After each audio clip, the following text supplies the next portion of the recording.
Hindi lang aswang, engkanto, maligno o kung anong halimaw ang pwedeng maging alagad ng dilim.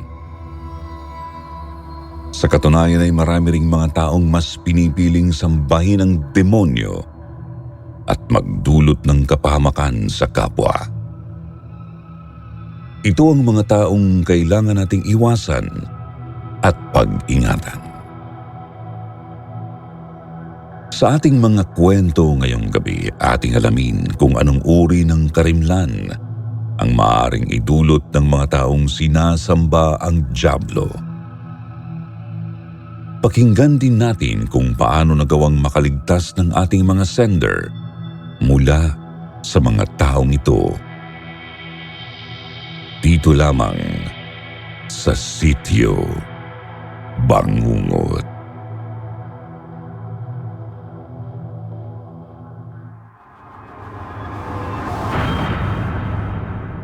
Labintatlong kulam.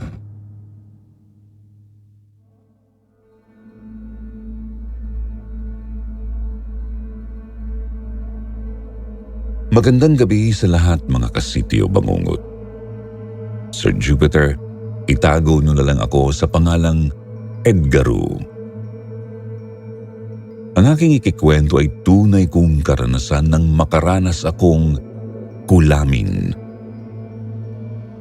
Nangyari po ito noong edad 17 hanggang 26 ako, samantalang 44 anyos na ako ngayon.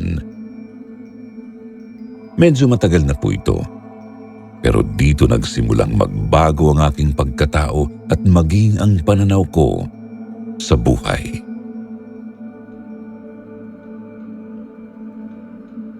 Sisimulan ko ang kwento ng magka-girlfriend ako noon, Sir Jupiter. Simula noong nagkakilala kami hanggang sa maghiwalay, puro na lang kami away at para bang wala siyang magandang nadudulot sa aming relasyon. Naisip ko pang ang tila may samalas ang relasyon namin at parang may kakaiba sa pagkatao ng girlfriend ko na hindi ko alam. Di ko pa nga lang maunawaan ang lahat noon kasi mga bata pa lang kami. 17 anyos pa nga lang ako noon.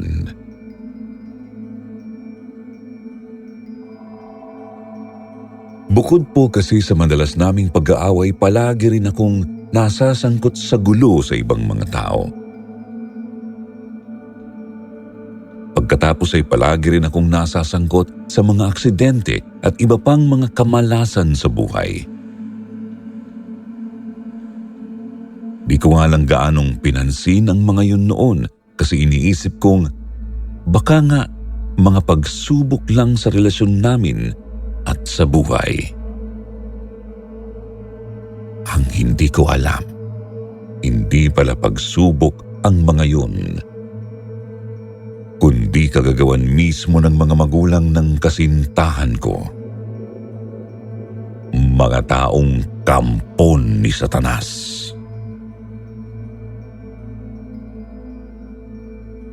Ang hindi ko po kasi alam, mga satanista pala ang mga magulang ng ex ko. Ginagamitan pala nila ako ng kulam para kami ay mag-away at para dumugin ako ng kung ano-anong kamalasan sa buhay. Subalit dahil nga sa bata pa ako noon, kaya wala akong kaalam-alam na kulam na pala yun. Wala rin kasi akong alam tungkol sa mga kababalaghan. Ang tanging alam ko lang ay pumasok sa school at mag-enjoy sa buhay.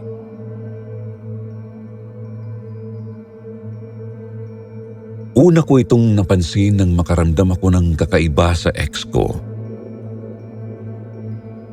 Palagi po kasi siyang gumagawa ng mga masasamang bagay tapos para bang hindi niya alam na masama na pala ang ginagawa niya.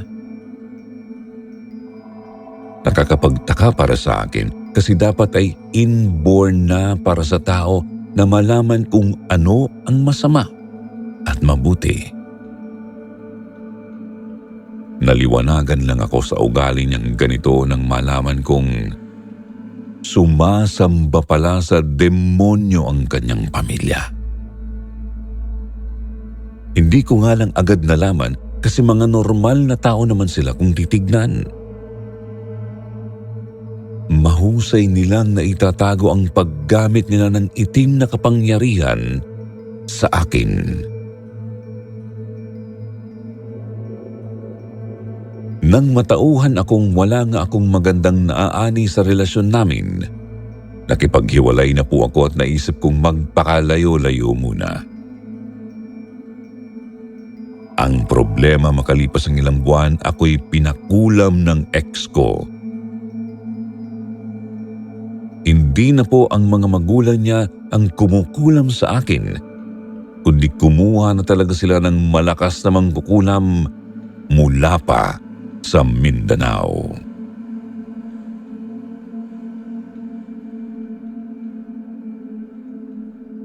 February 6, 2002, galing po ako sa isang lamay. Pag-uwi ko ay may nakita akong anino ng lalaki sa tapat ng aming bahay. Hindi ako natakot. Inisip ko lang na baka namalikmata lang ako kasi nga galing ako sa burol. Subalit kinabukasan ay nakaramdam ako ng matinding kalungkutan. Para bang binabangungot ako habang gising.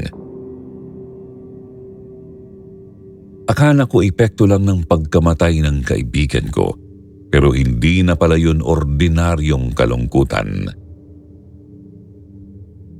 Kinukulam na pala ako at nagtatago ang mangkukulam sa likod ng kalungkutan ko.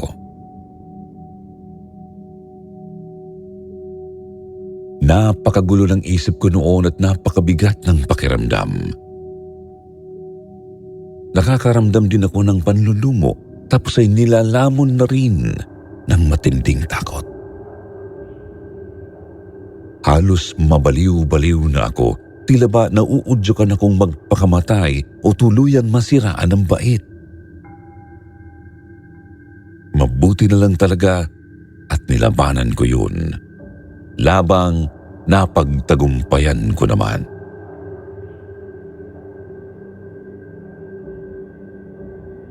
Ngunit dito na po pumasok ang 13 kulam na ipinaranas sa akin ng mga taong tinutulungan mismo ng dyablo. Mga taong binibigyan niya ng itim na kapangyarihan upang gumawa ng kasamaan.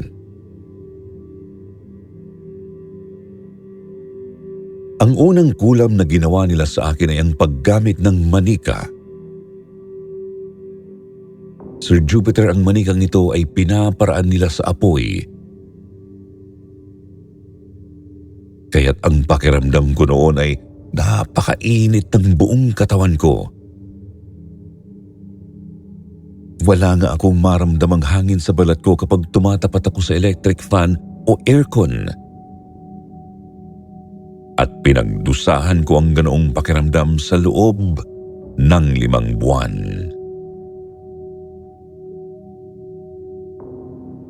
Ang ikalawang kulam naman na ginawa sa akin ay pinatabingi nila ang mukha ko. Lumiit yung kanang mata ko at parang malalaglag yung mukha ko kung titignan.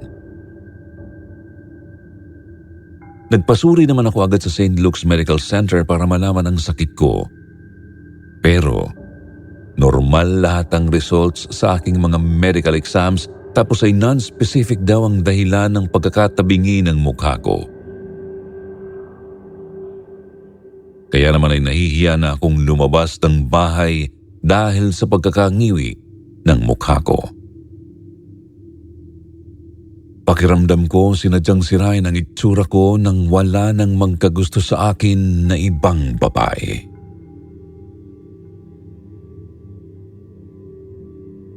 Sir Jupiter, ang ikatlong kulam sa akin ay pinaglalaway ako na parang asong may rabies.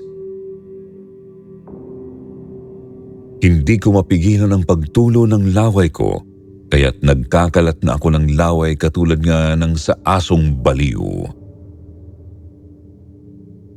Ginawa ko ay kumuha ko ng plastic na bote ng soft drinks na 1.5 liters at sinahod ko ang laway ko roon.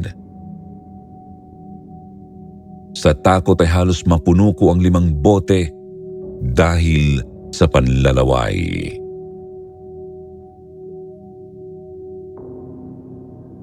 Ang ika-4 na kulam sa akin ay pinasuka ako ng dugo.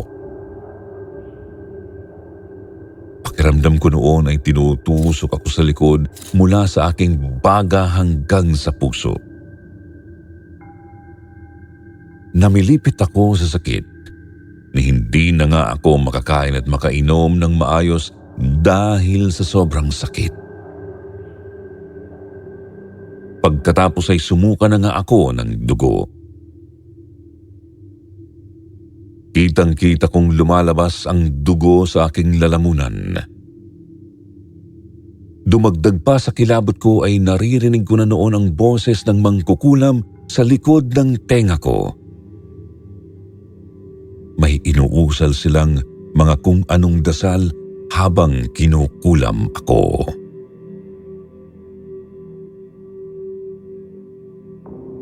Ang ika-5 kulam naman po na ginawa sa akin ay kinagat ako ng mangkukulam sa leeg.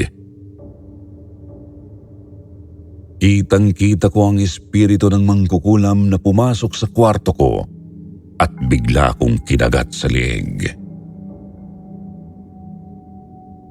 Hindi ako makakilos noon, halos sumabog na yung dibdib ko sa matinding kilabot. Hindi ko naman kasi akalaing ganoon pala ang mga mangkukulam. Hindi ko alam na kaya pala nilang magpadala ng masamang espiritu para makapanakit ng pisikalan.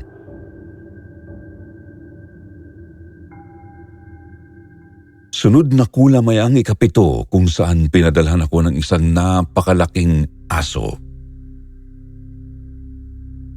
Mga alauna na ng madaling araw noon. Nagulat kaming lahat sa bahay nang may nalaglag na napakalaking aso mula sa bubungan namin. Nahintakutan ako sa lakas ng kalabog, lalo pa nang marinig ko ang galit na pag-angil ng aso. Umalulong din ng sabay-sabay ang mga aso sa mga kapitbahay namin. Siguro ay naramdaman nila ang presensya ng asong demonyo.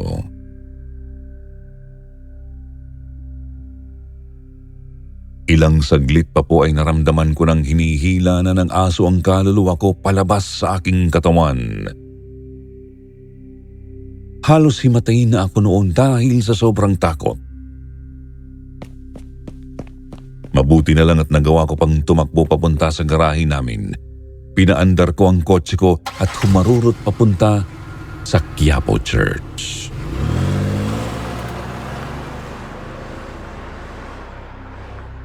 Pinarada ko ang kotse ko sa gilid ng simbahan at doon na ako natulog sa loob ng sasakyan. Pagkagising ko kinaumagahan, pinuntahan ko yung mga manghuhulang nasa gilid ng simbahan para pahulaan ang problema ko. Doon ay sinabi ng isang manghuhula na kinukulam nga raw ako at 13 iba't ibang mga kulam ang inihanda para sa akin.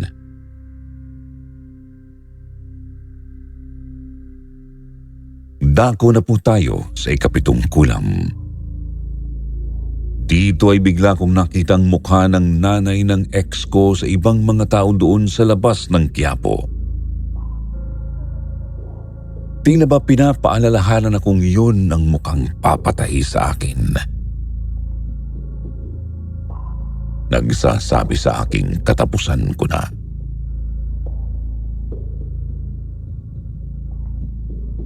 Agad namang sumunod ang ika-8 kulam, mga espiritong sumisigaw. Umuwi na ako noon mula sa Quiapo pero hindi muna ako natulog sa kwarto ko. Sa halip ay nakitulog muna ako sa kwarto ng ate ko para may kasama ako. Doon po ay may dumating na maliliit na mga espiritong parang mga tao. Habang mahimbing akong natutulog, bigla nila akong sinigawan ng napakalakas sa tenga. Halos mapatalon ako sa gulat at kilabot, lalo na nang makita ko na sila.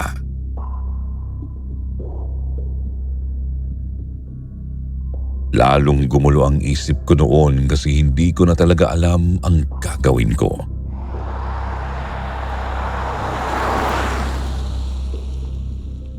Kinabukasan po ay bumalik ako sa Quiapo Church. Aaminin kong hindi ako marunong magdasal. Sa katunayan ay first time kong magdasal noong araw na yun. Sir Jupiter, halos lahat yata ng santo at santa ay sinambit ko na dahil sa takot. Hindi ko na kasi talaga alam ang gagawin lalo kapag gabi. Tuwing gabi po kasi sumasalakay ang mangkukulam kapag matutulog na ako.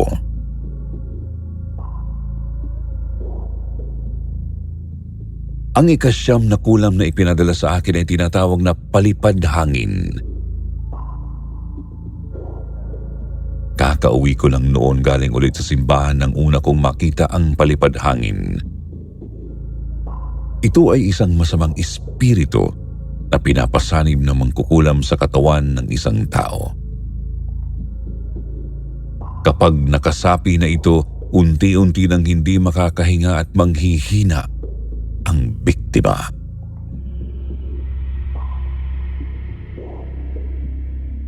Sir Jupiter, hindi natakot ang nararamdaman ko noon kundi matinding galit. Gusto ko na silang puntahan sa kanilang bahay at patayin silang lahat. Nasa isip ko kasi total mamamatay rin naman ako. Isasama ko na silang lahat sa impyerno. Subalit nakita ko na lang ang sarili kong bumalik sa manghuhula sa Quiapo. Sabi niya sa akin huwag daw akong pupunta sa bahay ng mga mangkukulam dahil dadagdagan pa nila ang mga kulam. Tiisin ko na lang daw kasi konti na lang din naman ang paparating. Kaya naman naghanda na ako noon, Sir Jupiter, at tuluyan ko nang isinantabi ang takot. Inabangan ko na yung mangkukulam pagsapit ng hating gabi. Ang plano ko noon ay kung kukunin niya ulit ang kaluluwa ko, doon ko siya mahahawakan at bubugbugin. Di nga po ako nagkamali kasi dumating nga po siya.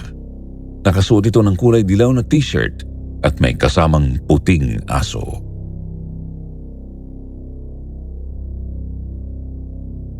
Doon din ay bigla niya akong sinugod at akmang kakagatin ulit sa leeg. Hindi ko alam pero hindi takot ang nararamdaman ko noong mga sandaling yun kasi bigla na lang akong tumapang. Nakakaramdam din ako ng matinding galit sa mangkukulam. Pinagsasapak ko siya at nakipagsuntukan sa kanya kahit isa pa siyang espiritu. Kinalmot niya ako sa mukha at sinipa ko naman yung alaga niyang aso. Sinabi ko sa sarili kung mamamatay lang din naman ako, mamamatay akong lumalaban.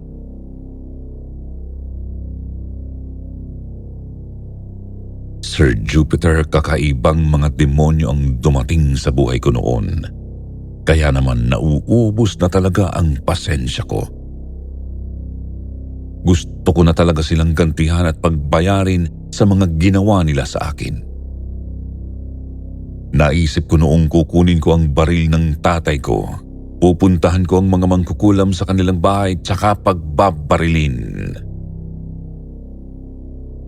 Nanghihina na po kasi talaga ako noon at hindi na halos makahinga sa dami ng masasamang espiritong inilagay sa akin. Alam kong ilang araw na lang at mamamatay na ako. Kaya naisip kong gamitin sa matalinong paraan ang natitirang oras ko. Kailangan ko silang mapatay bago pa ako malagutan ng hininga.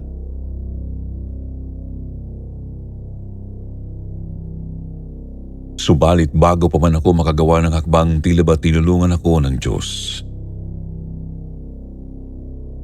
May nakilala kasing isang malakas na albularyo ang nanay ko at agad niya akong dinala roon. Sinuotan ako ng albularyo ng isang singsing na may orasyon at doon po ay nahuli ang mga mangkukulam. Dalawa pala ang kumukulam sa akin. Ang nanay ng ex ko at yung inupahan nila.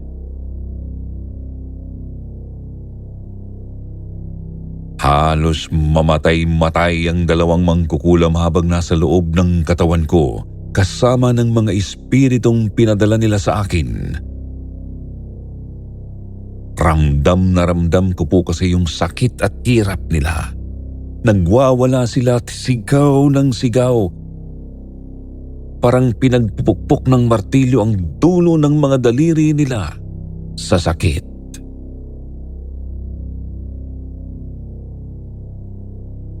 Binigyan naman ako ng albularyo ng tubig na may orasyon. Inumin ko raw sa loob ng 7 araw. Hindi pa man ako nakakaalis sa kanyang bahay ay nararamdaman ko ng unti-unti na akong gumagaling. Pagka-uwi ko naman ay agad kong ininom ang tubig na may orasyon. Agad-agad ay kitang-kita ko sa dalawa kong mga mata ang masasamang mga espiritong nagsilabasan mula sa aking katawan.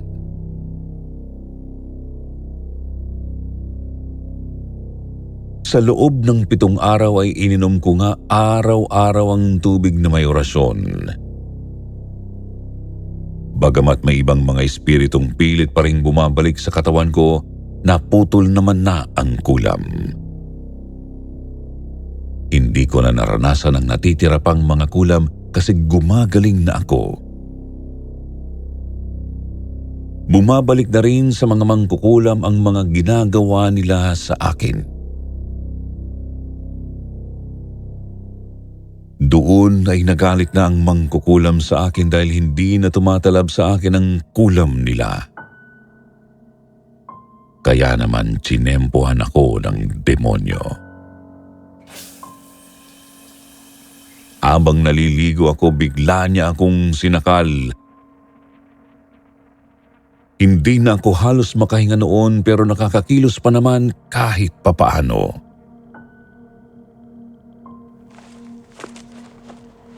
Sa pagkakataranta ko ay nagsuot na ako ng short at t-shirt kahit may sabon at shampoo pa ako sa katawan. Tumakbo ako papunta sa garahe, sumakay sa kotse ko at mabilis na humarurot papunta sa albularyo na gumamot sa akin.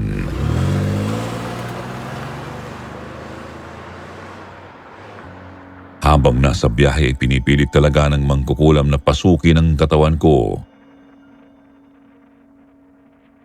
Kahit hirap na siya, ramdam kong determinado na siyang tapusin ako noong araw na yon.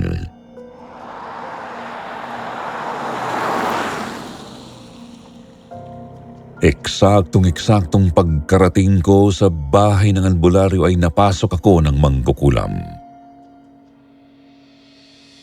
Nag-usap silang dalawa ng albularyo. Tapos ay tinanong niya yung mangkukulam kung bakit hindi pa rin ito tumitigil.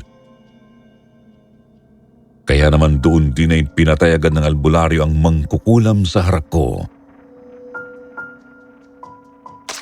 Sinaksak niya sa lieg ang espiritu nito. Pinaputok ang baga at inihagis na parang basahan.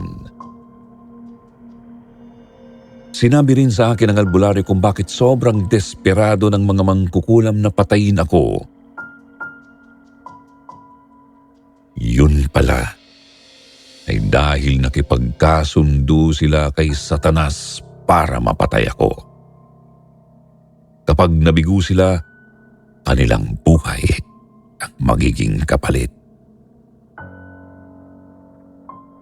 Mabuti na lang talaga at umabot ako sa bahay ng albularyo sa saktong oras. Kaya nakaligtas ako.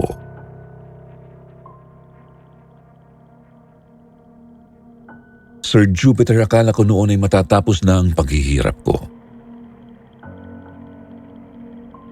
Ang hindi ko alam, magsisimula pa lang pala ang pinakamatinding pagsubok na daraanan ko sa buhay ko.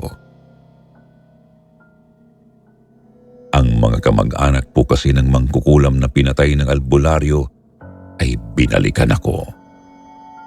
Medyo mahabang usapan po ito kaya sa susunod ko na lang ikikwento.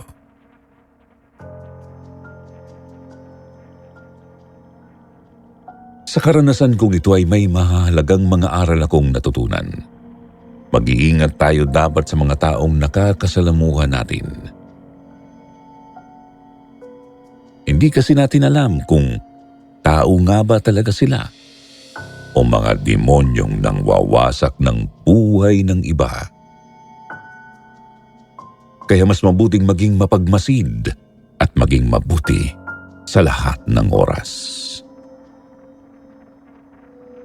Hanggang dito na lang at magandang gabi, Sitio Bangungot.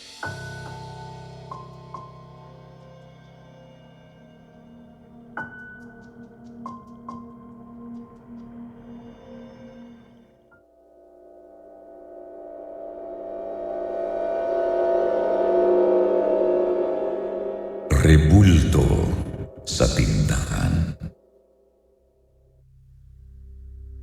Hello po, Sir Jupiter. Good evening po sa inyo dyan sa Sitio Bangungot. Ako po si Glenn, isang lalaking may pusong dalaga. 35 years old at taga Quezon City. Itong ibabahagi ko po ay nitong Hunyo lang nangyari. Sumulat lang ako kasi gusto kong magtanong at malaman kung ano ba talaga ang ibig sabihin ng mga nakita ko sa isang tindahan.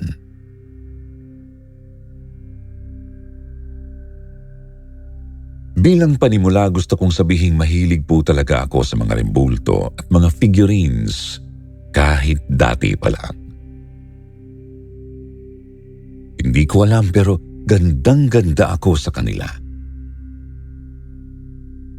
Kaya nga po marami akong figurine items sa collection ko gaya ng simpleng tabletop decors ng mga hayop at yung medyo malalaking mythical beings.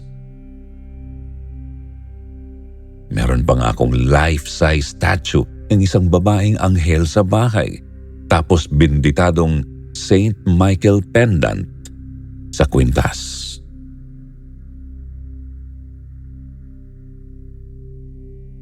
Noong Hunyo nga po, nag-travel kami ng family ko sa may Ilocos. Doon kami nagstay at naisipan kong gumala ng mag-isa. Laking tuwa ko nga po kasi may nakita akong isang store ng mga figurines at mga rebulto. Kaya pumasok ako. Bigla nga lang kumabog ang dibdib ko sa mismong bungad pa lang ng tindahan. Hindi ko alam kung bakit.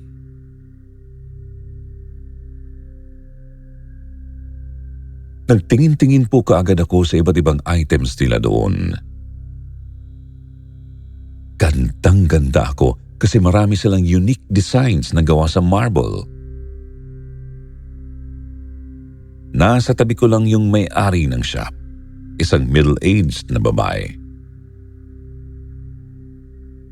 Kinikwento niya sa akin yung background ng iba sa mga items doon, lalo na yung mga antigo.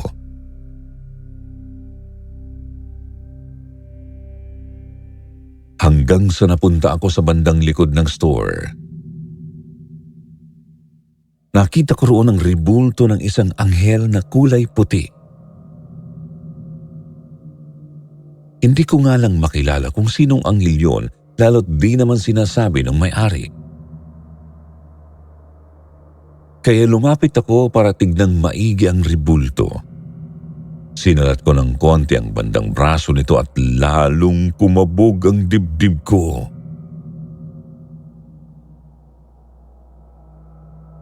Napatingin ako sa may-ari. Nakita kong napakalapad ng ngiti nito. Ako naman ay napahawak sa pendant ng kwintas ko. Ewan pero para bang naging habit ko na ang ganoong kilos kapag kabado. At doon ay halos malaglag ang pangako, Sir Jupiter. Pagkahawak ko kasi sa St. Michael pendant ko, nagbago ang itsura ng rebultong anghel sa harap ko. Naging nakakakilabot ang itsura nito. Nagkaroon ng buntot at mga sungay. Nanlisik ang mga mata bagamat hindi gumagalaw, ramdam na ramdam kong nakatitig ito sa akin.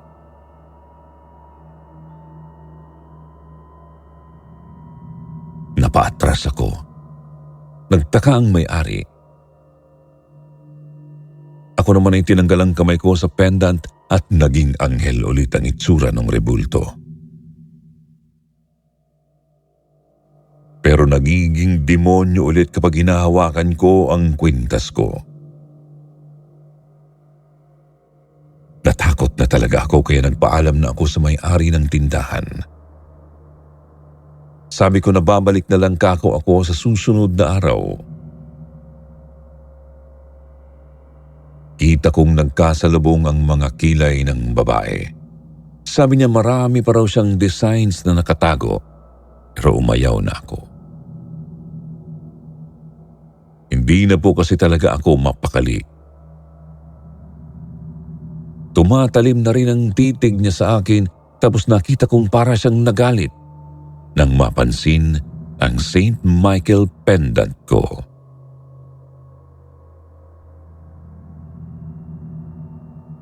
Nangangatal kong sinabi sa kanya na aalis na talaga ako.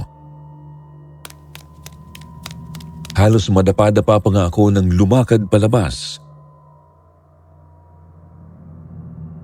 At bago pa man ako tuluyang makaalis, hinawakan ko ulit ang pendant ko. Lumingon sa loob ng store at nakita ko roong nasaan yung demonyo na naman ng rebulto. Hinahalikan ito sa paan ng may-ari na parabang sinasamba. Saglit kong iniligid ang paningin sa buong tindahan at naramdamang napakarami ng nakatitig sa akin mula sa mga items doon.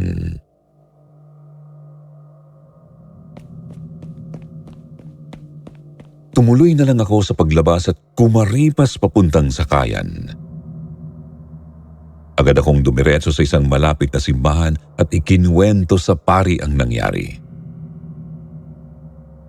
Sabi niya sa akin siguro raw pinakita lang ni San Miguel sa akin ang totoong wangis ng tindahang iyon. Mukhang tama naman si Father kasi kumalma din naman ako matapos magdasal sa simbahan.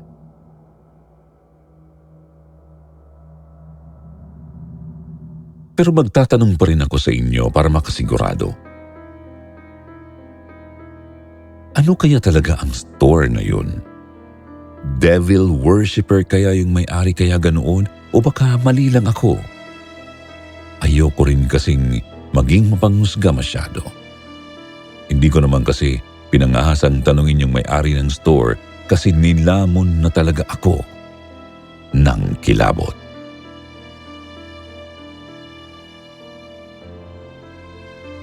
Anyway, hanggang dito na lang po, Sir Jupiter. Thanks for reading my short story. Sana po ay matulungan ninyo akong masagot ang gumugulo sa isip ko.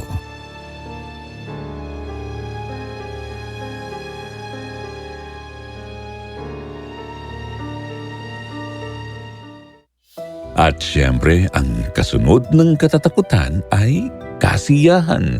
Dahil eto na po ang inyong paboritong shoutout portion. Shoutout sa Puerto Llano family, Ubugin family, Jen Marcelo, Sheila May Vista. Shoutout kay Marco, Nancy Mercado, J-Lo Pulubi, Del, Maricel at Miss Alaina. Basahin naman natin ngayon ang ilan sa magagandang comment mula kina Nel Atienza at Mami Masarap. Sabi ni Nel, good evening sa lahat ng mga listeners ng Sitio Bangungot at sa iyo po, Sir Jupiter Torres. Nakakamiss po ang tinig nyo at ang true stories na kapupulutan ng aral. Salamat po, Sir Jupiter, sa walang sawang paghahatid nyo po sa amin ng mga true story. Thank you very much, sir. Stay safe and good health. Ingat po lagi. At sa lahat ng bumubuo ng Sitio Bangungot, God bless po sa lahat. Sabi ni Mami Masarap mula sa kwentong pinamagatang Maria. Tingin ko po yung baryo nila Maria ay may sumpa. Kung ikaw ay matagumpay na mamahalin ng iyong kabiyak, ay hindi ka magiging aswang.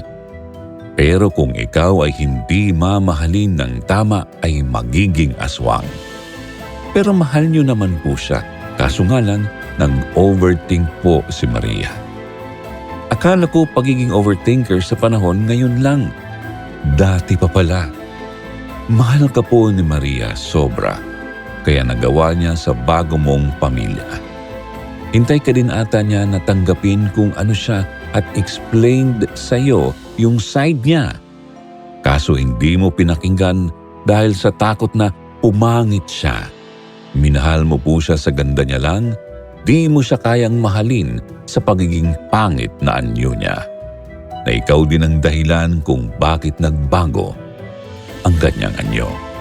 God bless po, Sir Jupiter. Sa mga hindi nabanggit sa susunod na lang po, huwag niyo pong kalimutang mag-reply sa ating shoutout box na nasa comment section para ma-shoutout ang pangalan niyo. Muli po mula sa bumubuo ng Sitio Bangungot, ito po ang inyong lingkod, Jupiter, nagpapasalamat.